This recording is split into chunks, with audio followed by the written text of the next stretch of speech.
All right, so we finished up the Old Kingdom, and now we're going to enter into late Middle Kingdom, or Second Intermediate, and then on into the New Kingdom, including the Amarna period.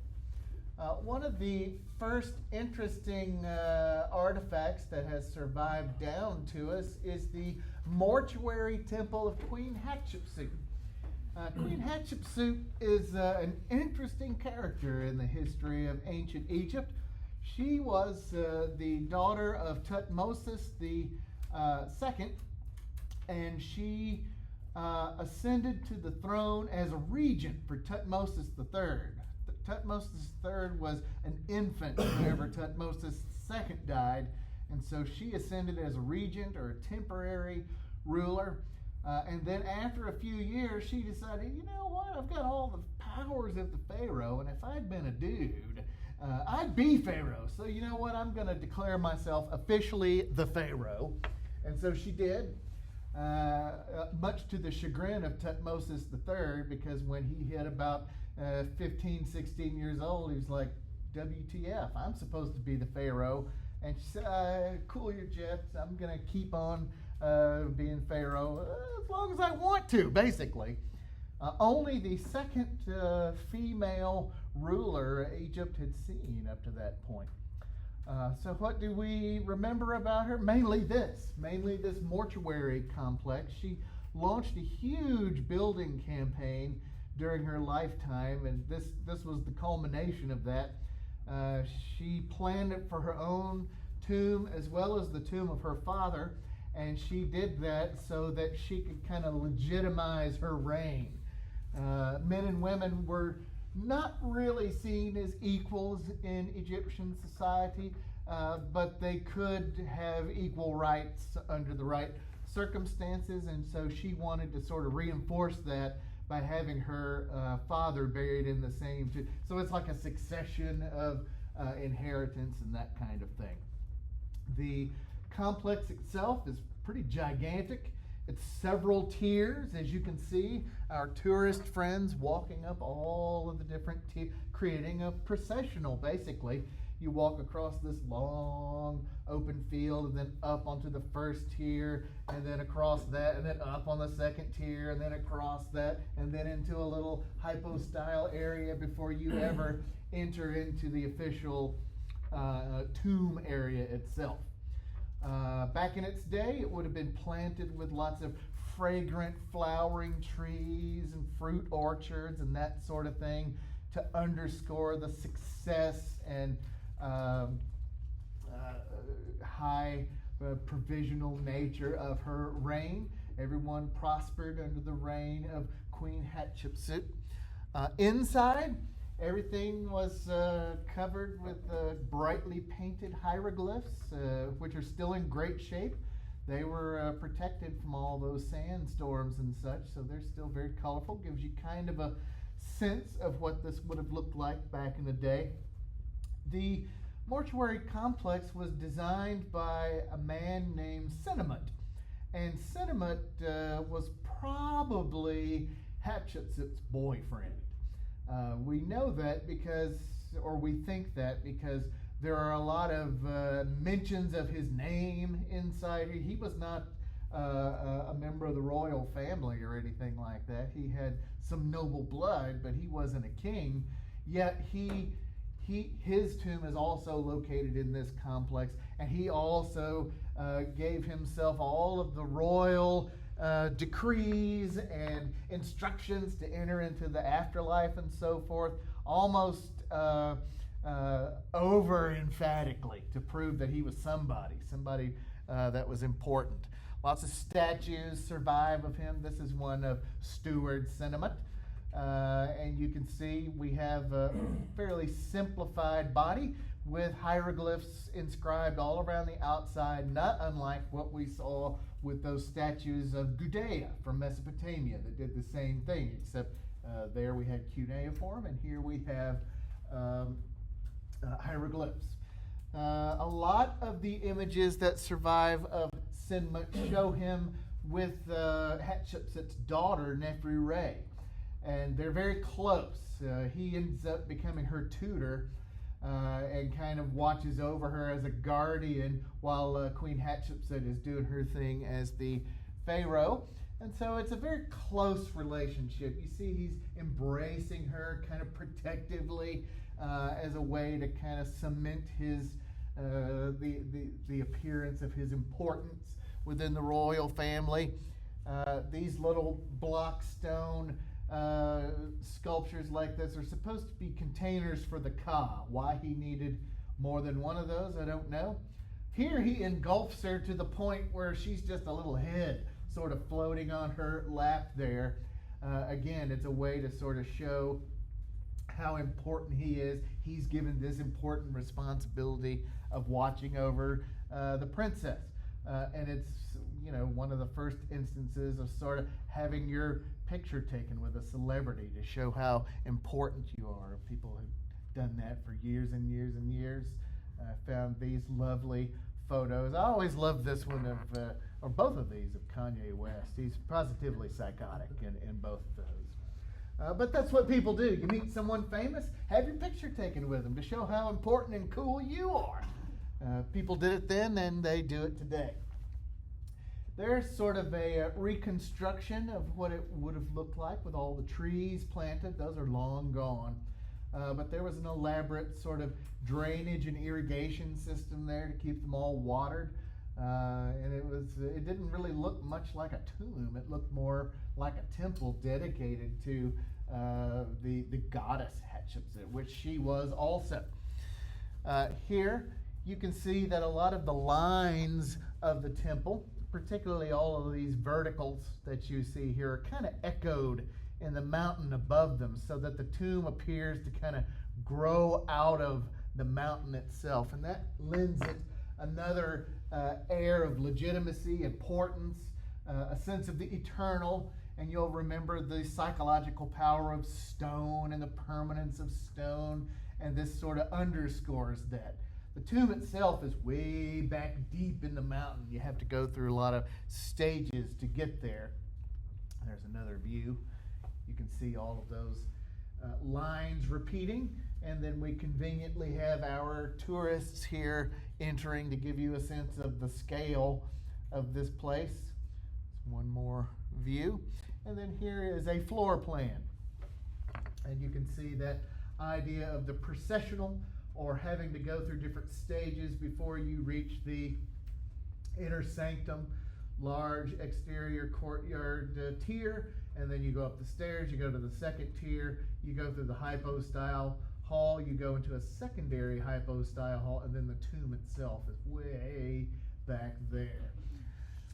Inside the hypostyle and the tomb are lots of inscriptions talking about how great Hatshepsut was. Most of those have survived. Here you can see she's erecting a couple of obelisks, or ben stones, which are sort of representative of the creation of the world. It represents the mound of the universe that King Amut, I think, or is that his name, stood on when he created Atum. Atum was his name.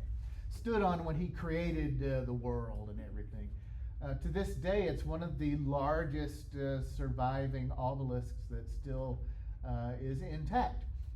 When the Romans came through and conquered most of Egypt right after the fall of the Ptolemaic dynasty, which includes Cleopatra, and we'll see her at the end, they liked to steal these. They would take these back and erect them in Rome as spoils of war, to kind of show how they conquer all these distant lands. And if you visit the Vatican in Rome, there's two of them still stuck up in front of the seat of the Catholic Church. 97 feet tall. Each side shows a different facet of Queen Hatshepsut. Remember, the pharaohs have lots of different names. They have throne names and deity names and family names and so forth. So in this case, each side has a different identifier for Queen Hatshepsut. Speaking of identifiers, whenever we represented the queen herself, she's usually portrayed as a man. Why? Why would you show a woman as a man? Well, because we still have the rule of the pharaonic formula. There are rules that prescribe how the pharaoh is to be shown, and whether or not the pharaoh is actually of that appearance or that sort of thing is unimportant. These aren't portraits of Hatshepsut. This is more about the idea of Hatshepsut. And so she is portrayed wearing this beard. Some accounts say that she may have even worn a false beard whenever she held court so that she could get the respect that would normally be attributed to her male counterparts. A lot of the images of Hatshepsut that do survive are not in good shape. This one is one of them. You can see how it's been broken and then put back together. A lot of the images of Hatshepsut were recovered from trash pits, ancient Egyptian trash pits. Why? Oh, I'll tell you that in just a moment. Well, I'll tell you now. So Queen Hatshepsut ruled. She was 70-something, I think, when she finally kicked the bucket. And Thutmose III ascended and became the sole ruler of Egypt. And one of the first things he did was to get rid of all the references of Queen Hatshepsut. He was a little pissed that she wouldn't let him become pharaoh, which was his birthright and so forth. So he got a lot of the statues that were erected to her and just had them destroyed and thrown in the trash. Not only that, but he did a couple of other things I'll show you in just a second. Here's another image of Queen Hatshepsut. This one's a little bit more feminine. There's just this wide variety of styles. Sometimes she's more masculine, sometimes she's more feminine. Artists are kind of in a quandary. Well, how do we show a female ruler of Egypt? We've not had to deal with that really up to this point. So there's not a set style. It kind of runs the gamut. Sometimes she's masculine, sometimes she's feminine, sometimes she's like a sphinx. Here's a small version of the Great Sphinx that we saw last time. Pharaohs are often shown in guises, which is a tradition that we'll see continue on into Greece and Rome. And a guise is you simply show them in the costume of a great god or a goddess or a sphinx or something like that. We saw it in Mesopotamia. King Sargon I was the head of the Lamassu. So when you do that, you're imbuing them with almost a supernatural power. You're alluding to their divinity whenever you show them in all these different guises. There's another thing Thutmose III did. He issued the decree of damnatio memoriae, which means obliterating all references to her so that she will not be remembered, which is supposed to kind of affect her on a cosmic level. If you get rid of all mentions of her name, then she loses power and cachet in the afterlife. So you can see where we have Thutmose III's cartouches are perfectly intact and still painted, but stepmoms are all hacked out. Anything that had her name on it or her image, we hack it out and get rid of it. Here's another one. Oh, look, it's Hatshepsut's ghost. No, it's Hatshepsut, but she's no longer mentioned. All images of her name, all effigies of her destroyed, or as many as he could get his hands on back in the day. Nowadays, we just do this kind of stuff. I'm sure you've seen, or just cut them out of the photograph. This one looks like he was a particularly unpalatable fellow.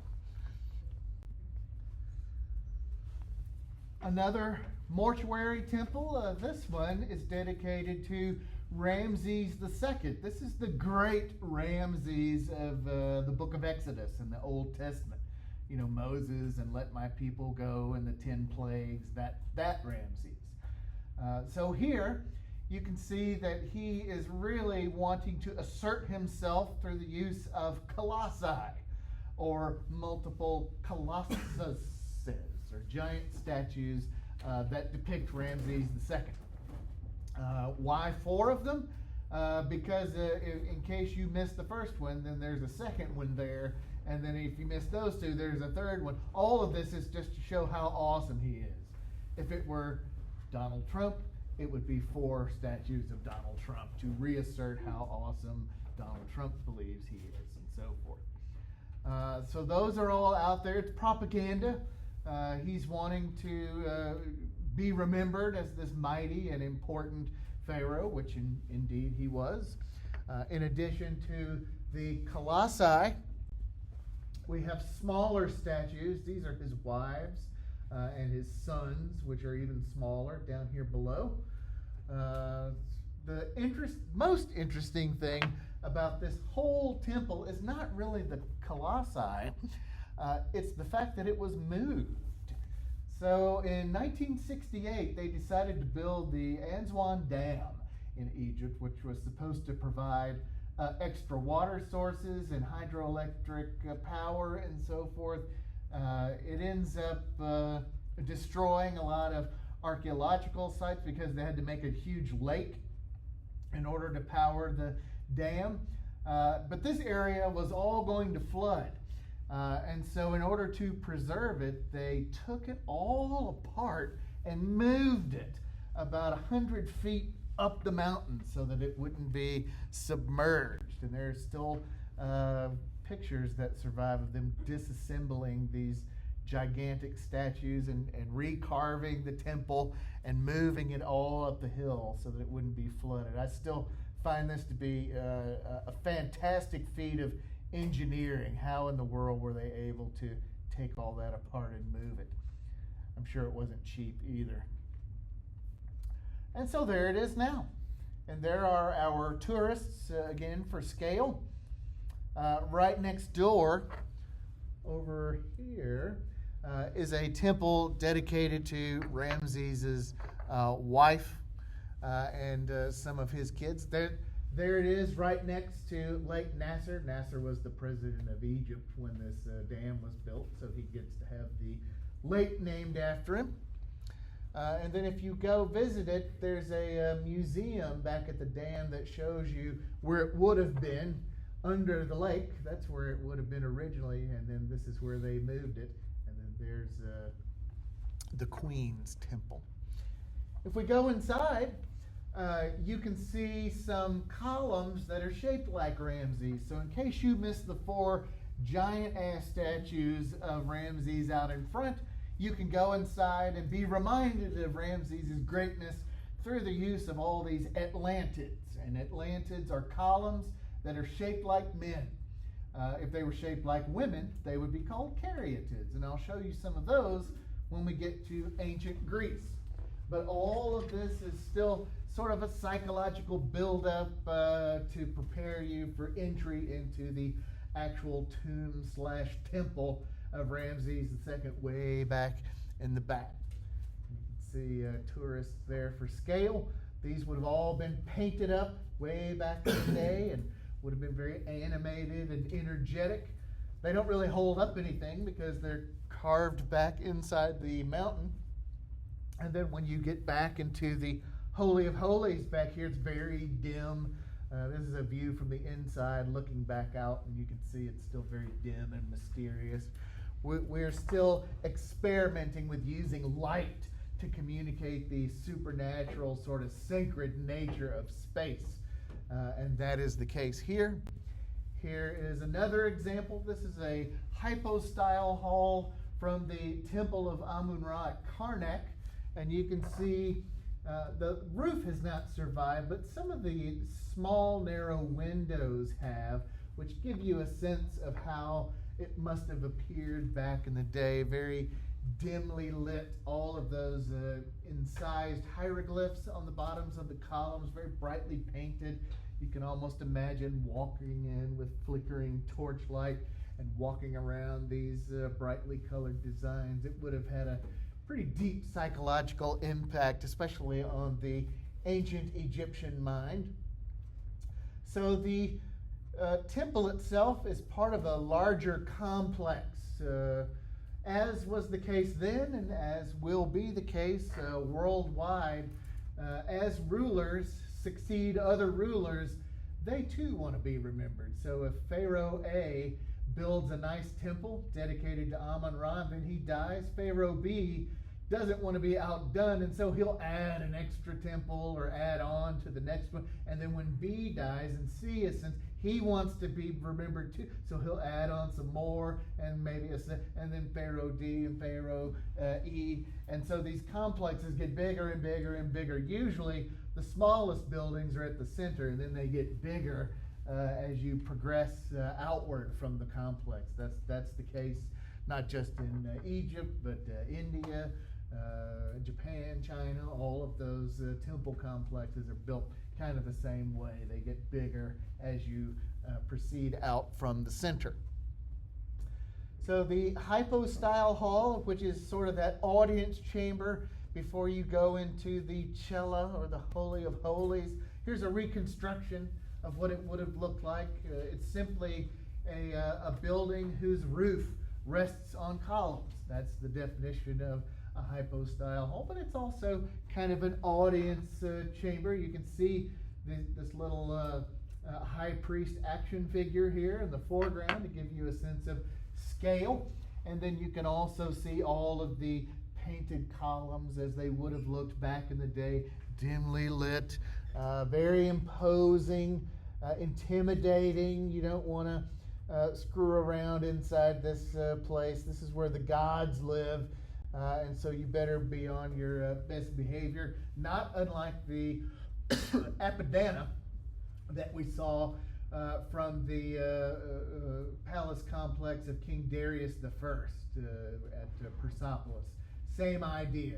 It's meant to portray power and strength and prosperity, and also to intimidate visitors and that kind of thing. So these would have all been very elaborately decorated and so forth. The decoration hasn't survived on some of these. However, if you go around the corner next to the wall, there's still a lot of paint here because it's not exposed to the wind. So effectively, the sandstorms come through and just sandblast all of the paint off. This is not what it looked like back in the day. It was all very brightly painted. There's another view from the inside looking out, and you can almost imagine how it would have looked back in the day. Walls covered with tomb paintings and hieroglyphs, flickering flames, incense burning, probably some music playing, stringed instruments or something like that. All of that meant to communicate that this is a sacred space. All right, so that's temples. Now let's look at some tomb paintings. Various powerful and rich folks like to decorate their tombs with various paintings. It wasn't just for royalty. Really, anyone who could afford it could have tomb paintings. You could also have fine sarcophagi and top-rate mummification and books of the dead. It wasn't just strictly for the use of the pharaoh. Anybody that could afford it could have it. But the thing was, not many could afford it because it was quite elaborate. Here we have a wall painting from the tomb of Prince Nebumun. And Nebumun is in the afterlife. What's he doing? Well, he's hunting. The afterlife, usually when we see it portrayed, it's a good place. It's not a place of punishment or anything like that. So, and it's a lot like this one, but on steroids. So, if you like to hunt and fish in this life, and you kill one deer a year or something like that, well, in the afterlife, you'll kill 50 deer a day. It's a time of plenty. Lots of fish to catch, lots of birds to catch, and so forth.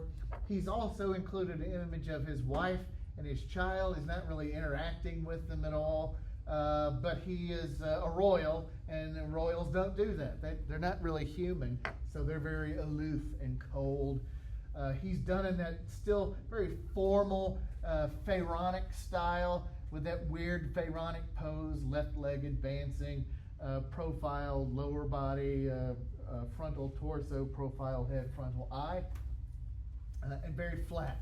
Not a lot of a sense of depth, at least with the depiction of the prince. It's painted fresco secco, which means the walls are plastered, and then over that layer of plaster we apply paint. There's a secondary, you gotta sneeze, just one second. Oh, excuse me. Secondary way of applying paint would be to wet plaster, called buon fresco, B-U-O-N. And that's when the paint actually bonds with the plaster, which makes it last a lot longer. A lot of times you'll see both kind of combined together in various different styles. But if we dig through, here's one of my not as well lit photographs that I took from the British Museum.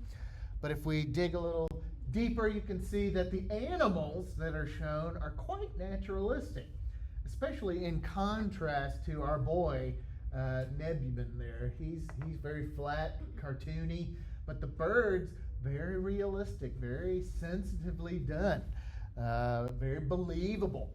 What does that tell us? It tells us that the Egyptians were capable of doing things very naturalistically, but there were traditions and laws that forbade it when it had to come when it came down to depicting the Pharaoh. And so you show the Pharaoh the way you show the Pharaoh, and you don't deviate from that.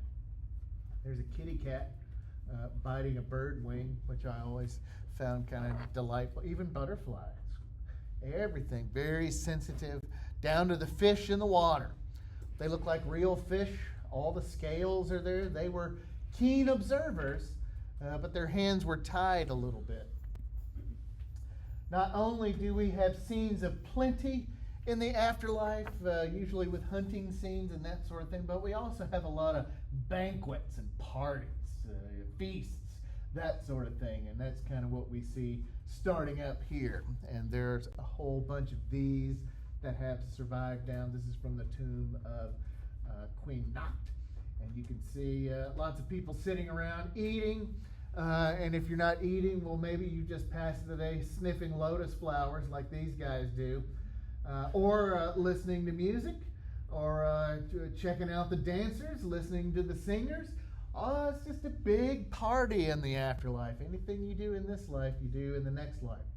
What we do notice about all of these people who are not royals, they're a lot more naturalistic. They have a wide variety of poses. They look more believable. They still have the profiled head with the frontal eye, but they appear to be a lot more naturalistically portrayed.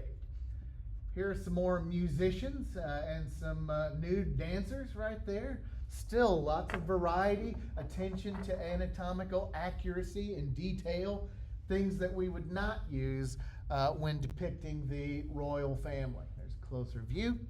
One of the interesting things about this one are these two folks' frontal views, a rare frontal view of the musicians, which we can do because they're musicians. We can experiment, we can play around, we can show them in different poses and positions. We saw the same thing in the Old Kingdom with the depictions of slaves trying to spear hippopotamuses in the afterlife and building temples and that sort of thing. Lots of variety, but not so with the depictions of humans.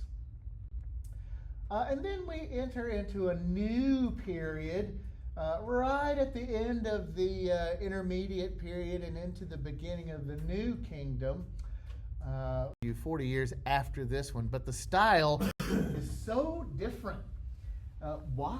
What happened? What did he do? Why is the depiction of Akhenaten so different from what we've seen before?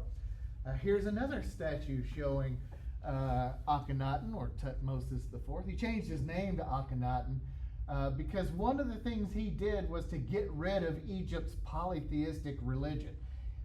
We've got all those different gods. We've got Anubis and Horus and Isis and Osiris and all of those folks, and we just get rid of them. And he changes it to a monotheistic religion that worships Aten, the sun disk. He declares himself the high priest of Aten and changes his name to Akhenaten, or Akhenaten, son of Aten. And then along with that, he changes his appearance. This does not look very Pharaoh-like. His face is kind of elongated and extruded. He's got big lips. He's got sort of feminine hips. He's got a little pot belly. Why are we showing the Pharaoh with a pot belly? I thought they were mighty hunters and warriors. Why are we all of a sudden showing him how he may have actually looked? Some theories, it may have been a way to emphasize that religious revolution and the differences between what had come before. And so we want to show everything very differently. It could have also reinforced his divine identity. Gods don't look like us, and so we want to skew his appearance so that he doesn't look like everyone else that has come before. That is also part of the political statement. We want to show things very differently than the way that they've been shown before. We want to cease those traditional ways of doing things, and so we shift the stylistic representation. Could also be a rebranding of who the Pharaoh is, making him more personal and intimate and even more human-like. Even though he's a deity, he's got a little bit more humanity to him. And then the fifth one, last theory, is that may be how he really looked. There are some theories that say he may have suffered from Marfan syndrome or acromegaly.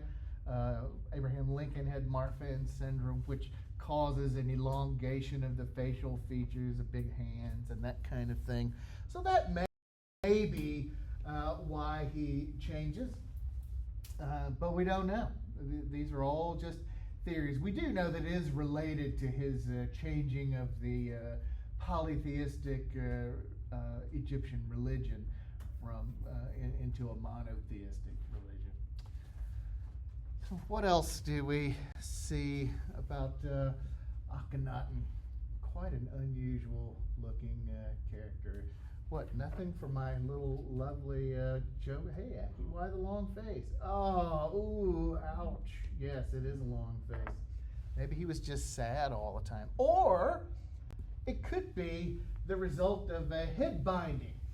The Egyptians felt that an elongated skull was more attractive and more beautiful, and so when babies were born, they would wrap their heads in bandages really tight so that the skull would grow in this sort of elongated fashion. The Peruvians did the same thing, and some of their skulls have come down to us over the centuries. Skull on the left, possibly Akhenaten's. We don't have a lot of DNA to compare it to know for sure, but maybe it's his. He does have an elongated skull, and you can see that when you compare it to what is a typical human male skull. A few other representations of Akhenaten, or Amenhotep IV, again show him with a lot more naturalism. He's got all the flaws that we see in ourselves as human beings. He's got a pot belly. He's got fat rolls on him. He's got some man boobs. Why? He's a pharaoh. He just sits around all day. So that's how he probably really looked, like our scribes that we saw last time. Now we can show people how they really look. Now we can show kind of an extra layer of naturalism. There's a closer view. And you can see the fat rolls. And his face isn't as wacky as it was before. But still, he looks a little different. This previous images of pharaohs and kings are very angular and very assertive and masculine. And this one is not so much in that vein. This one's a little softer, a little more curvilinear and gentle. There's a remnant of an arm on the back, which was probably the arm of his wife, Nefertiti. Nefertiti is also an interesting character from the Amarna period. Here she is. She also is shown in a very attenuated, sort of graceful appearance, not unlike the appearance of her husband.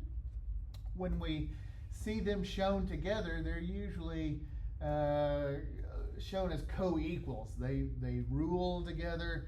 They're a set instead of the pharaoh and then the pharaoh's wives. It's they are co-equals.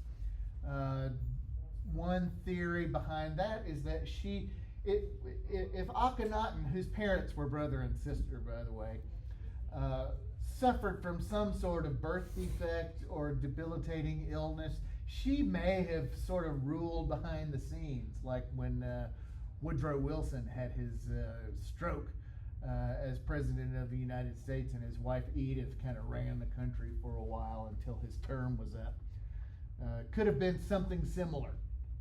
There are a lot of these busts that have survived. She almost looks like a blooming flower. She has this very long, attenuated, stalk-like neck, and then the head sort of blooms into this crown like a lotus flower. This could also be an elongated skull as well, which is why the crown was shaped the way that it was possibly. They all share very similar attributes, and most of the written descriptions of Queen Nefertiti say that she was very beautiful, the most beautiful woman in all of Egypt. And this sort of reflects that. She's made up, her features are very sort of heroin chic from the 80s, the way models used to look, very skinny and thin and attenuated. Similar appearance here. I found a few other elongated bound skulls here. That's Ramses on the far right. He also had a bound skull, but it didn't quite get as long as some of the other ones. Another image from the Amarna period that has survived down to us is Queen Tai. Queen Tai was King Tut's grandmother, and she came from the Sudan.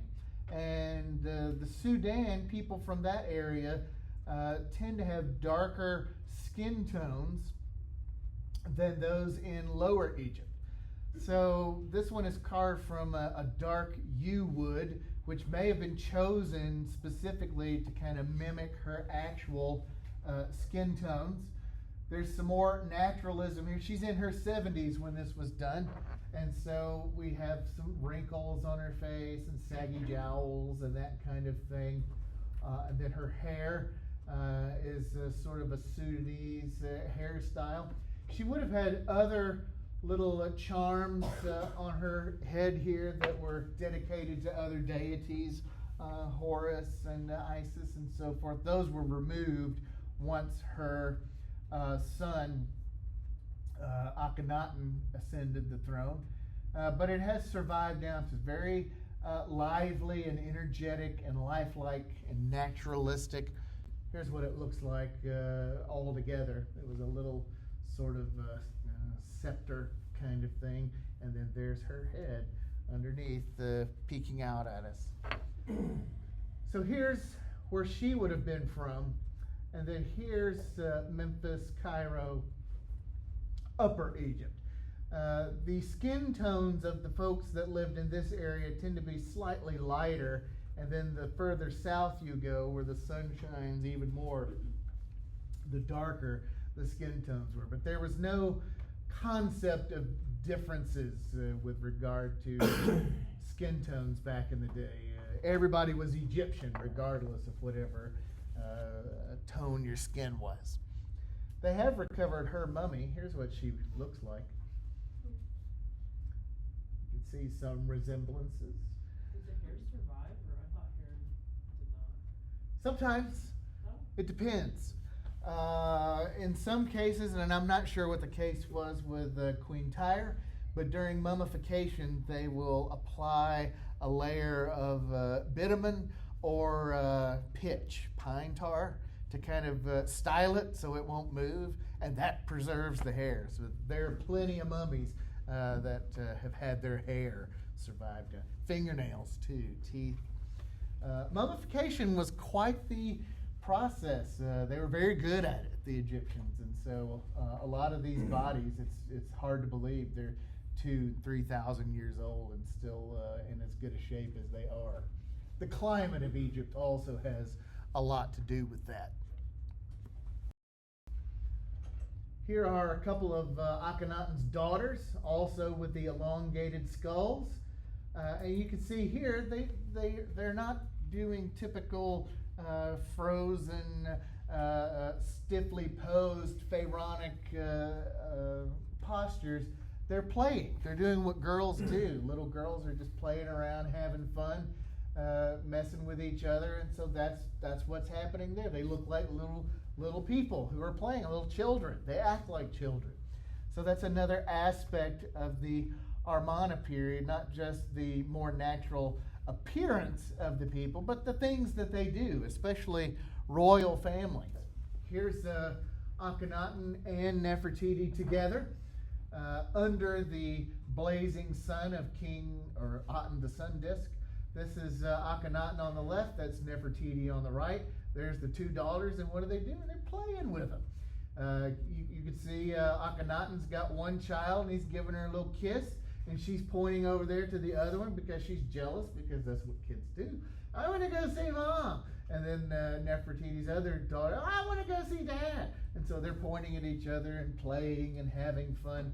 They're both shown very similarly. They have these very graceful, I keep using that term feminine, traditionally sort of feminine, graceful appearances to the body. And they're very human. They're playing with their children, for crying out loud. Pharaohs don't play with their children. Who are these people? How can they be human beings? That's all part of that sort of rebranding of Team Akhenaten and how he comes across to the people. Probably a way to kind of help grease the skids into the accepting of the monotheistic religion. We want to accept Aten the sun disk and see the Pharaoh. He's just like you and me, so why don't you get on board and worship just the sun disk? And a lot of people did. A lot of people didn't. The polytheistic religion didn't just go away. There are still a lot of people worshiping all of the other gods. They just did it in secret. There's a closer view. Kind of sweet, isn't it? I always like the rays of the sun that terminate in these little hands that kind of point to everything. He's reaching out and giving his energy and sunshine and everything to the land. So then Akhenaten dies,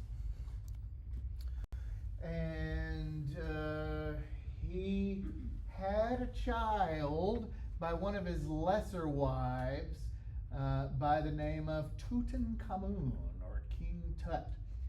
And King Tut was quite young when he ascended the throne. I think he was something like 8 years old when he became Pharaoh. And one of the first things that happened once King Tut ascended was we got rid of the Aten the sun disk religion and returned Egypt to its polytheistic origins. But that door to naturalism and showing things in a more naturalistic and believable way, that's open, and you can't really put the horse back in the barn after the door is open. And so a lot of the images that are produced during King Tut's time are very naturalistic and believable, even images of the Pharaoh himself. Now, you all have heard of King Tut. You know who that is. Died at the age of 18. Why? Why do we care? He wasn't that significant. He didn't really do anything of note. It's not like he united Upper and Lower Egypt or conquered northern Africa or anything like that.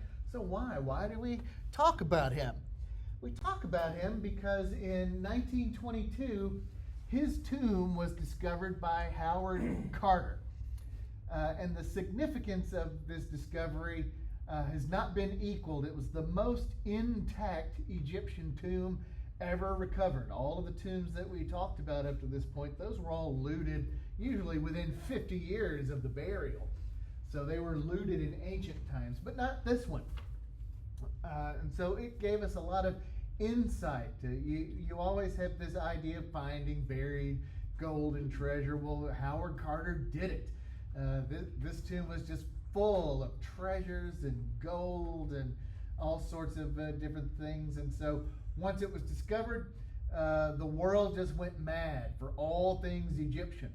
Remember, Napoleon established Egyptology, so there was this renewed sort of interest in all things Egyptian, but it really caught fire in 1922, and people just were nuts over everything Egyptian. Lots of press, lots of reports. The British Museum paid for part of this exhibition, and there was only one newspaper that he was giving interviews to per the terms of his contract with the British Museum, and Lord Carnarvon, who also helped pay for this excavation. And so all the other reporters who were there didn't have anyone to talk to. No one would talk to them. And so they just started making stuff up. That's where we get the whole tradition of the mummy's curse and that sort of thing. They just made that up so they would have something to report on.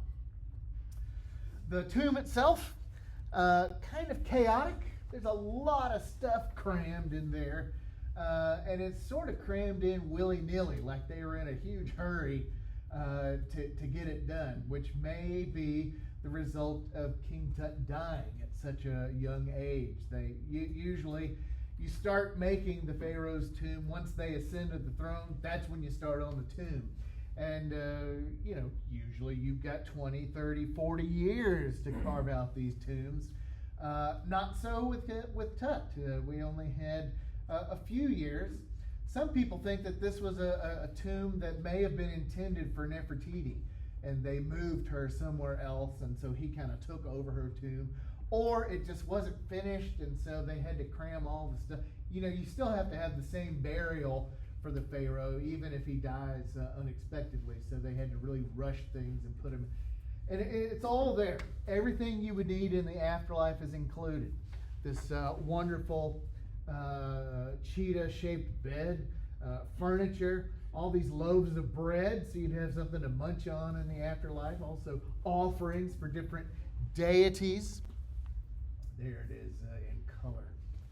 I know how you kids like to see things in the color, so I found a color version of statuary, clothes, games. There's a boat in here. There were chariots. Everything that the king had in his life, they pack it away so it'll be available to you in the afterlife. Even spare tires for the chariot, so in case, I guess he hits a pothole in hell or something, and you've got a way to change that tire out. Here's how the tomb was laid out. They start here in the antechamber, and they find this annex, and then make their way into the burial chamber, and then they found the extra entry into the treasury, which has all of the stuff that we know about King Tut today. Here's his death mask. The death masks were put directly on the mummy, and the intent was to make it sort of a portrait. So we feel like this is a fairly close portrait to what King Tut actually looked like. And we do that so that the Ka can find the body in the afterlife, and they can be reunited and travel on into paradise. This one was made from lots of 24 pounds of hammered gold. The gold alone in this death mask equals about $1.26 million. But it's a priceless artifact. You couldn't buy it. So I checked. I tried to find out what it was worth, and that was the answer I kept getting. Hammered gold, inlaid lapis lazuli, other stones, precious stones, cinnabar, and sapphires, and semi-precious jade, all sorts of different multicolored stones inlaid there to give us a sense of what King Tut looked like.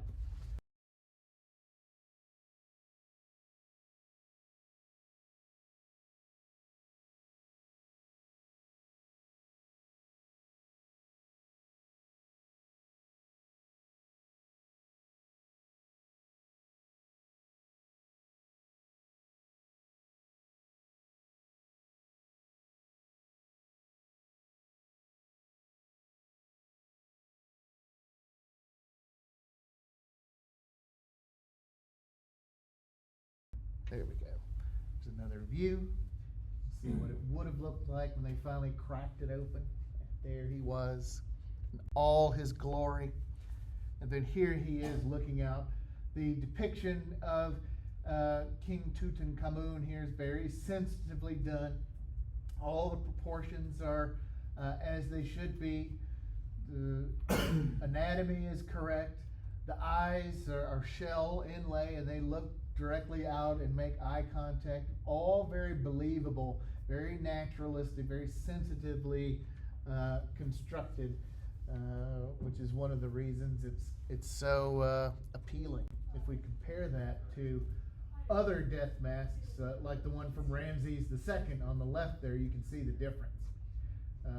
Ramses is a little flat, a little less energetic, less alive, I guess you could say. So we get the inner coffin. Here's the intermediate coffin, the secondary coffin, that's got a coffin inside it.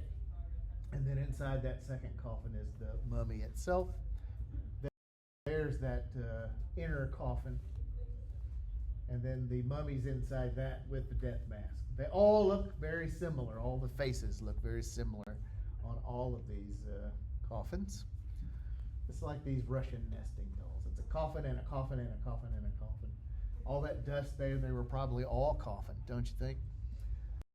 So here's oh, really? Nothing? Come on, man. This is solid gold. Solid gold I'm laying out there for you. There's a closer view of the cloisonne work on the secondary coffin, and that's where they would have these little wells of gold, and then they would fill this in with either carved pieces of semi-precious stone or powder, and then heat that up so that it all kind of levels out and flattens out. All of that very elaborate, all hand done. Amazing that they got this much of it done in between the time that he died and the time that they had to bury him. Oh, I never mentioned why this was intact. So it was, we have the pyramids, and there's tombs in the pyramids, and everyone knew where they were, and so they buried all the royals there, and then the royals figured out, well, everybody knows where we bury our dead, so let's find somewhere else to bury them. And so they found another valley, a nearby valley called the Valley of the Kings. And they had a whole different way of making the tombs. Instead of putting them inside giant rob me signs called pyramids, they would dig these and excavate these tombs into the side of the mountain, and then bury it in debris so that you would never even know it was there. And that's what happened with King Tut's tomb. It was buried under debris, and it was almost by accident that it was discovered. There's probably still other tombs there yet that have not been discovered. It's constantly being excavated. A few other things that were recovered. This is just a decorative chest, and I'm just showing you some of these things so you get a sense of just how very elaborate all of the things that were made for the Pharaoh are. The image on the outside of this chest is one that we've seen before. It's the baby Tut, and he's in his chariot, and what's he doing? He's hunting lions with a bow and arrow. We've seen that before. Remember, the Assyrians liked to show the king hunting lions. It was a way to show how tough and macho they were out in the afterlife. Or not in the afterlife, but as kings. Here is King Tut as a sphinx. Both sides are the sphinx, and then over his shoulder here, this is, I forgot his name, Mot, I think, the vulture protector god. Each pharaoh has their own personal protector deity. His was this vulture-headed god. No, Sekhmet. That was his name, Sekhmet. And then around the outside, this is interesting. These little flowers you see, those are called rosettes. And that's a Mesopotamian motif that has now made its way into Egypt. So we have incorporated Mesopotamian art into Egyptian art and come up with a whole new style. This is an interesting little object. It's a canopic coffinette. It's part of the mummification process. So when someone gets mummified, they remove the organs, and then they let them dry out, and then they wrap them and either put them back inside the mummy, Or in the case of King Tutankhamun, they put him in these little mini organ coffins. And then they take those and they put the organ coffins, or canopic coffins, into a canopic jar. And then they take the jar and they put it into a box, a canopic box. It's usually the liver, the lungs, the stomach, and the intestines. They leave the heart in because they believe that's where the soul was. But they do get rid of the brain. And this is always the fun part for me. So they had no value in the brain, and so they want to get rid of it to slow down decomposition. And the way they do that is to jam these tools down into the nose. This one in particular is a good one. Usually with a hook or a scroll on the end, they jam that through, break through the nasal passages, scramble the brain up, turn the body over, and the brain runs out the nose because it's mostly water. And then whatever larger chunks they can get out, they get out that way. Fun. Anybody could get mummified. It all depends on how much money you want to spend, to the level of mummification that you want to receive. So after the brain is removed and they've got all your organs out, except for the heart, then they put your body in a material called natron, which is about half baking soda, half salt. And you lie in the natron for 60 days. Any longer, and you can't pose the corpse. They leave just enough moisture in the body so that you can cross the arms over the chest and that sort of thing. But they want to remove as much moisture as possible, and then they start with the wrappings, and while they're wrapping it, they're putting in fragrant spices and scarabs and lucky charms in order to give you good luck in the afterlife and that sort of thing. And then once it's all done, they'll put your death mask on. Sometimes it's an actual wooden mask like we see here. Other times they just paint it directly on the mummy. It all depends on how much money you want to spend. And this is a good comparison here because this is top of the line mummification. Look at the braiding on the face, the mummy bandages, and then this one's not so expensive. So many mummies were there. I think I talked about this already. They were making oil paint out of mummies back in the 19th century. Specific shade of brown called mummy brown. And now you can see what it looks like. It's sort of a grayish brown color. So many mummies, they were powering trains with them instead of coal because they were a lot easier to chuck a mummy in there and use burning mummies to power steam engines than coal. They also had mummy unwrapping parties back in Victorian times. The wealthy found it novel to acquire these mummies, which were basically cost nothing. And then you have all your hoity-toity friends over and you start drinking cocktails, and then somebody starts unwrapping it to see what's inside. And if you're lucky, then maybe you'll get a little charm or something, or a little piece of mummy bandage to take with you as a souvenir. It was different times in the 19th century. They had no Instagram, so they had to entertain themselves somehow, and having mummy unwrapping parties was one way to do it. So there you go, fun stuff, fun non sequiturs. So there's the canopic chest of Tutankhamun. So we've got the organs, and they are inside the canopic coffinets. The canopic coffinets are inside the canopic jars. Each jar is guarded by a specific deity. Then we take the jars and we put them in this, the canopic chest. And then we get the canopic chest and we put that inside a canopic shrine. I think the guts are pretty well protected at this point, all of those different layers. The mummy as well. This one originally had a little image of Isis. Isis was another one of Tutankhamun's protector deities, and she's got her hands up. You can't get in. No. Stay away. These are Tut's guts. You stay back. And then the door was also sealed. There was like some ropes wrapped around the handles and some clay with some seals, so it had never been opened until they opened it. What else did they have? They had ushaptis, which were like instant slaves. These are effigies for slaves that would convert or change into real slaves in the afterlife. Sometimes they would actually bury slaves who volunteered their deaths so that they could accompany their masters into the afterlife. There's Tut's golden throne. You can see on the back panel there an image of Tut and his wife / half-sister, Anansi-Namun. And they are shown very similarly. The Armana style still manifesting a little bit in some of the images done during King Tut's life. There's his bed. Nice little cheetah face there. Reminded me of something, and so I did some digging, and it looks a lot like the Pink Panther to me. Very similar.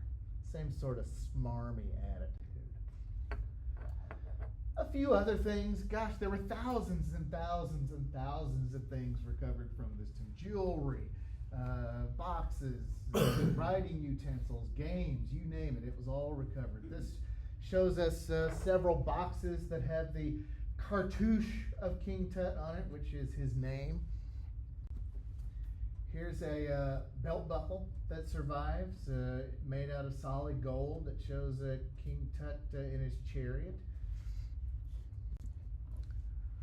A couple of pendants. These would have been worn like necklaces around the neck, and you can see the scarab there, which is a dung beetle.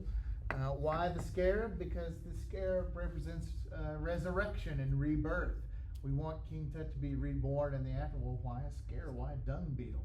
Dung beetles are known for collecting these balls of manure at the time that they're ready to lay eggs, and then they lay eggs inside the manure, and then the eggs gestate and then hatch and come out of the manure. And it was miraculous to the ancient mind, so hence the reason they are shown as the images of resurrection. And then there he is. There's our boy himself. Kind of gruesome. Not in good shape either.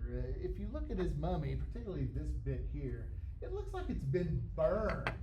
And that may actually be what happened. It could have been a chemical reaction from his mummification.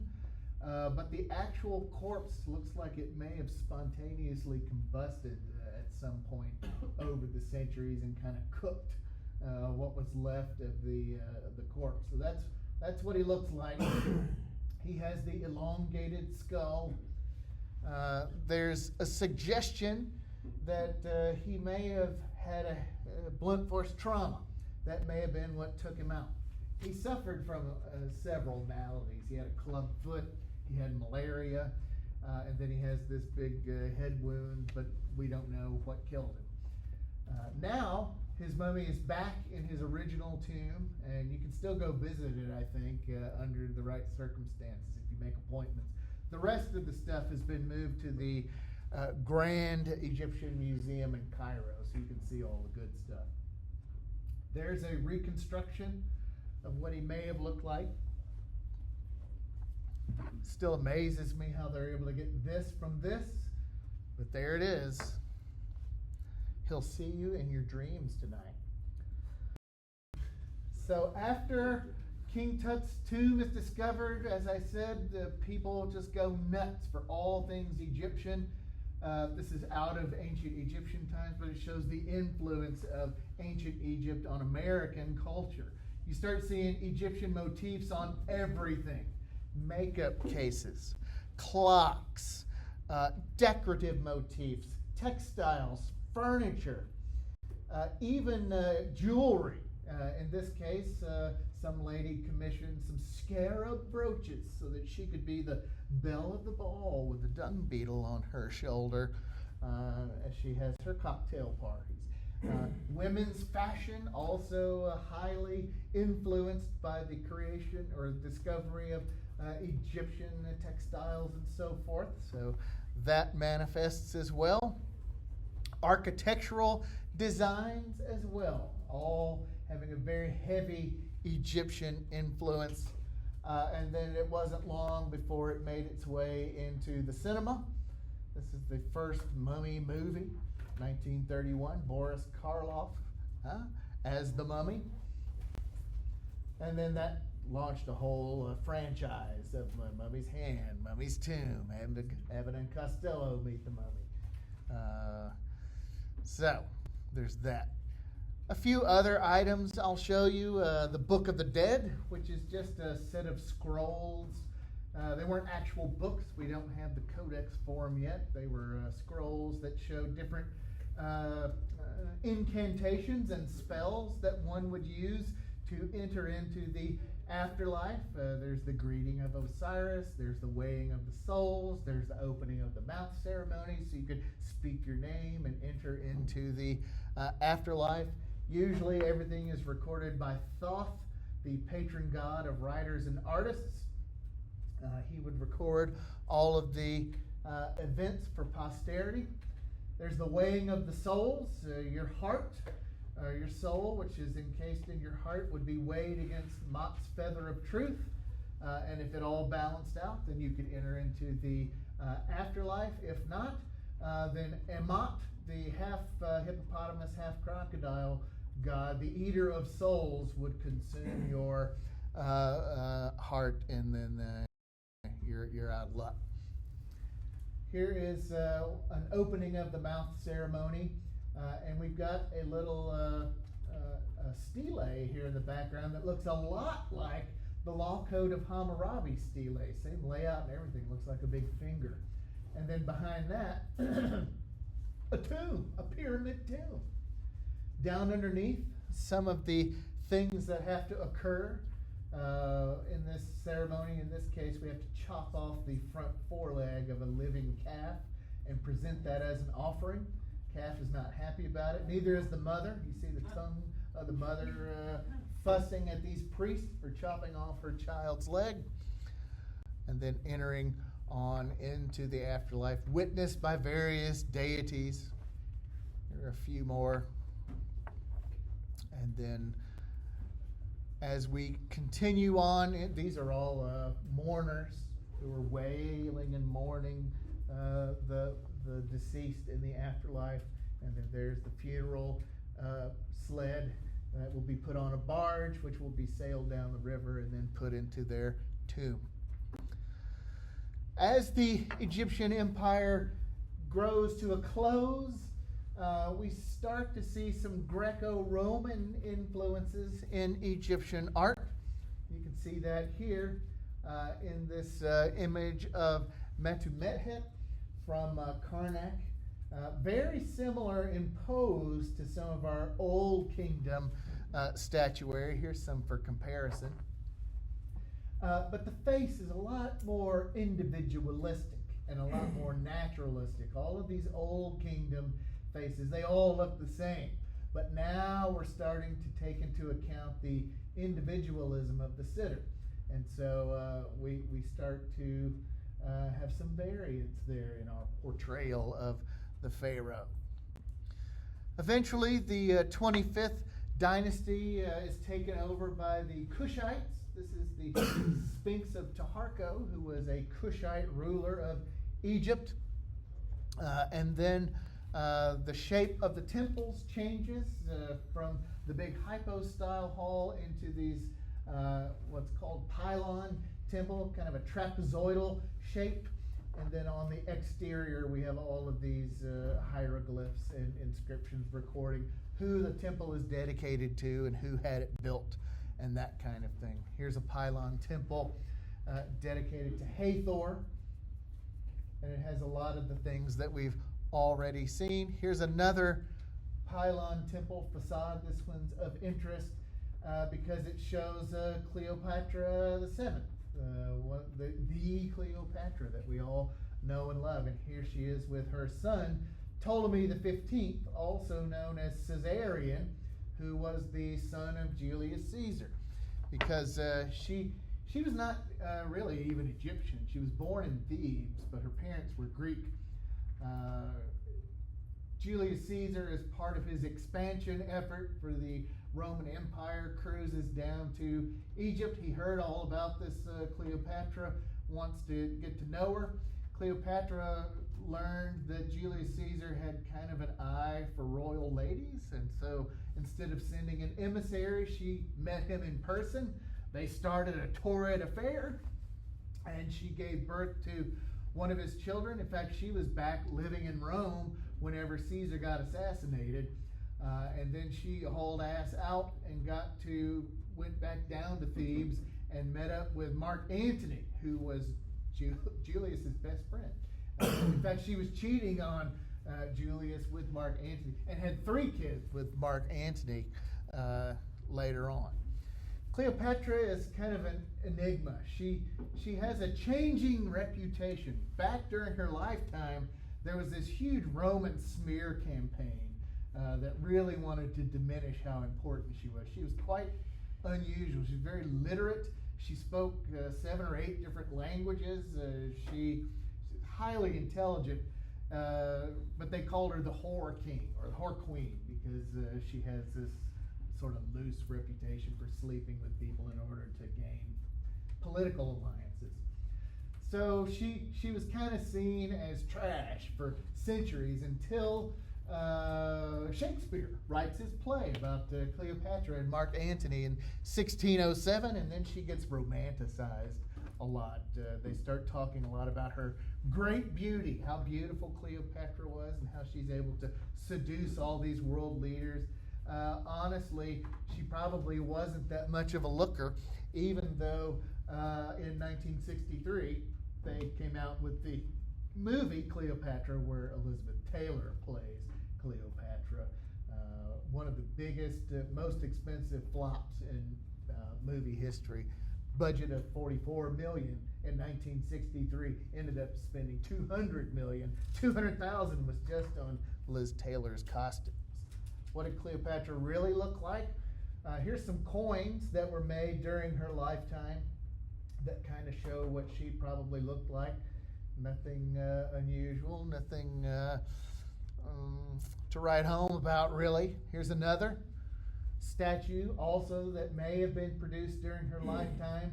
It's not like the image of Nefertiti that we saw, where they kind of exaggerate things and attenuate things and so forth to make her look more beautiful than she really was. Who knows? But nowadays, the whole Cleopatra was this femme fatale sort of beauty that has kind of been quashed. Now we look at her and appreciate her for her intellect and her political acumen and her skills in propaganda. And then there's one painted probably after she died. Mark Antony was about to get caught, and so he killed himself, and then she killed herself shortly after. The legend is that she allowed an asp, a poisonous snake, to bite her on the breast. But more than likely, that did not happen. She probably poked herself with a poison hairpin. And you can see some of those hairpins right there. There's documentation that she had these poison hairpins to protect herself. All right.